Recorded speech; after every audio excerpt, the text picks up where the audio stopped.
सम्माननीय अध्यक्ष महोदय, जनताको दैनिकसँग प्रत्यक्ष सरोकार राख्ने खाद्यान्न लगायतका दैनिक उपभोग्य वस्तुहरूको मूल्य वृद्धिले आकाश छोएको छ भने अर्कोतिर चर्को मूल्यका बावजुद सामानहरू बजारमा सहज रूपमा नागरिकले प्राप्त गर्न सकिरहेका छैनन्। छिमेकी देश भारतमा एलपी ग्यास सिलिन्डरको मूल्य पटक पटक घट्दा समेत नेपालमा भने एलपी ग्यासमा घाटा भएको भन्दा नेपाल आयल निगमले ग्यासको मूल्य नघटाउँदा उपभोक्ता मारमा परेका छन्। अर्कोतिर राजधानी सहित बाहिरी जिल्लामा पर्याप्त रूपमा ग्यास सिलिन्डर प्राप्त नहुँदा नागरिकहरूले शास्ति बेहोरिरहेका छन्। केही दिनदेखि रुकुम पश्चिम जिल्लामा एलपी ग्यासको अभाव हुँदा त्यहाँका नागरिक र होटल व्यवसायीहरू पीडित भएका छन्। सम्माननीय अध्यक्ष महोदय, एलपी ग्यास लगायत दैनिक उपभोग्य वस्तुहरूको समेत मूल्य घटाउन र अभाव भएका रुकुम लगायत अन्य जिल्लाहरूमा यथाशीघ्र आवश्यक पर्ने ग्यास आपूर्तिको सहज व्यवस्था मिलाउन म सम्माननीय अध्यक्ष मार्फत नेपाल सरकार र सम्बन्धित मन्त्रालयको ध्यानाकर्षण गराउन चाहन्छु। धन्यवाद। माननीय सचिव पदमबहादुर परियार।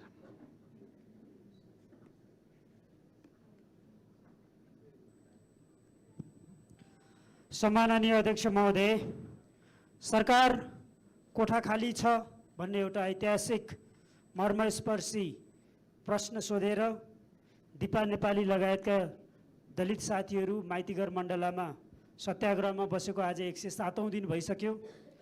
सरकारले चुनाव जित्नको लागि, दलले चुनाव जित्नको लागि दलितसँग क्षमायाचना गर्ने घोषणा गरे, तर सरकारमा पुगेपछि दिपा नेपाली जस्ता दलितहरूलाई बिर्से। राज्यले 104 वर्षसम्म कानुन नै बनाएर दलित समुदायमाथि विभेद गरेको छ, तर भर्खरै सरकारमा गएको दलले केवल दलका नेताले माफी माग्ने भन्दा बाहेक सरकारले दलित समुदायको समुन्नति, दलित समुदायको विकासको लागि काम गर्न सकेको छैन। तसर्थ म सम्माननीय अध्यक्ष महोदय मार्फत ध्यानाकर्षण गराउन चाहन्छु, दललाई दिपा नेपाली लगायतका सत्याग्रहीहरूसँग वार्ता गरियो, समस्याको समाधान निकालियोस्। धन्यवाद। माननीय सचिव पूजा चौधरी।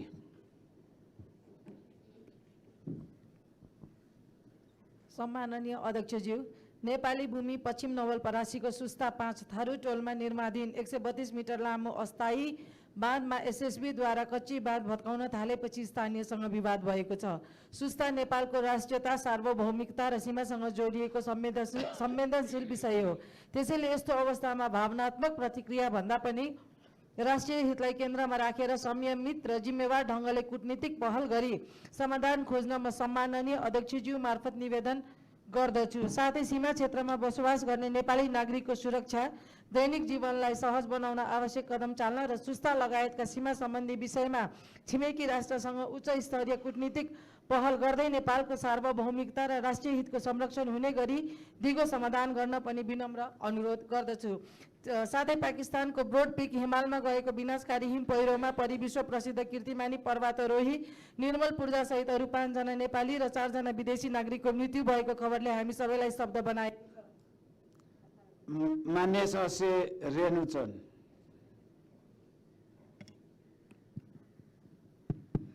सम्माननीय अध्यक्षज्यू, पूजा धानुको मृत्यु भएको छ। सुदूरपश्चिममा फेरि एकचोटि एउटा युवतीको ज्यान गएको छ। 11 गतेको घटना हो। माइती पक्षले गम्भीर आशंका व्यक्त गरेका छन्। दाइजोको लागि प्रताडित गरेको र त्यही न्युमा मर्न बाध्य पारिएको वा मारिएको गम्भीर आरोप माइती पक्षबाट लागेको छ। मुद्दा दर्तामा ढिलाइ, अनुसन्धानमा ढिलाइ भइरहेको छ। अहिलेसम्म दाह संस्कार पनि भएको छैन। महिला हिंसाका घटनाहरूमा ढिला छानबिन र निरूपण नहुने समस्या बढ्दै गएका छन्। चाहे त निर्मला हत्याकाण्डको कुरा होस् अथवा सुर्खेतमा भएको पछिल्लो रेप पछिको हत्याको कुरा होस्, यस्तो नियति यो घटनाले नबेहोरोस् भन्दै म सरकारको ध्यानाकर्षण गराउन चाहन्छु र सभाध्यक्षजीलाई आग्रह गर्न चाहन्छु कि सरकारलाई भनोस् पूजा धानुको घटनाको विषयमा गम्भीर, छिटो र निष्पक्ष छानबिनका लागि म सरकारलाई ध्यानाकर्षण गराउन चाहन्छु। धन्यवाद। माननीय सचिव विष्णु कुमारी सापकोटा। सम्माननीय अध्यक्षज्यू, हाम्रा चाडपर्वहरूको आगमन सँगसँगै नेपाली नागरिकहरूको भान्सा र चुलोमा महँगीको चापले ठुलो असर पार्न थालेको छ। साँझ बिहानको छाक पनि धौधौ हुँदैछ।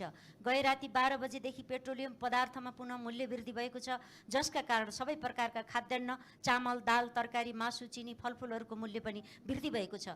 ग्यासको मूल्य यथावत भनिए तापनि नागरिकले सहज रूपमा पाएका छैनन्। सरकारले नागरिकका अत्यावश्यक दैनिकीप्रति चासो देखाएको पाइँदै सरकार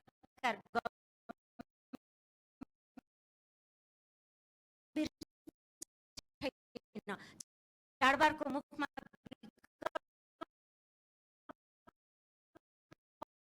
खोजेर भए पनि नागरिकको नैसर्गिक अधिकारप्रति सरकारको गम्भीर ध्यान केन्द्रित होस् भन्ने कुरामा सम्माननीय अध्यक्षज्यू मार्फत सरकारको ध्यान आकर्षण गर्न चाहन्छु। धन्यवाद। जय नेपाल।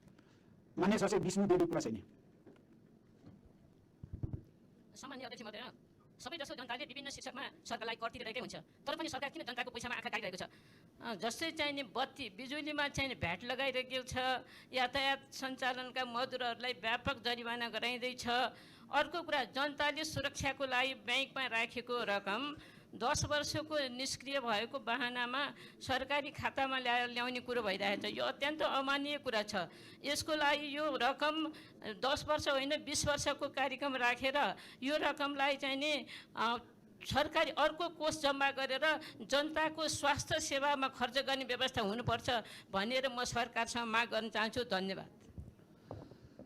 मान्य सदस्य विष्णुबहादुर विश्वकर्मा।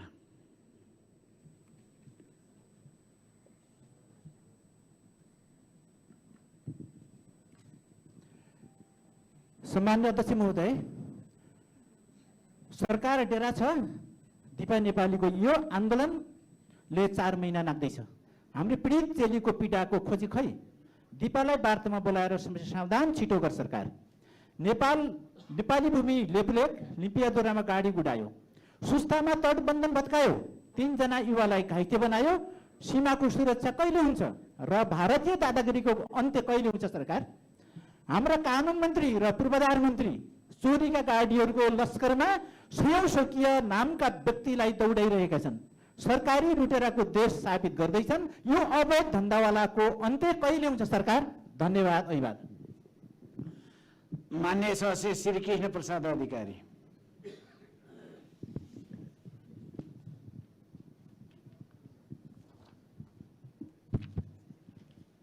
सम्माननीय अध्यक्ष महोदय, बजारमा ग्यासको अभाव बढेको छ।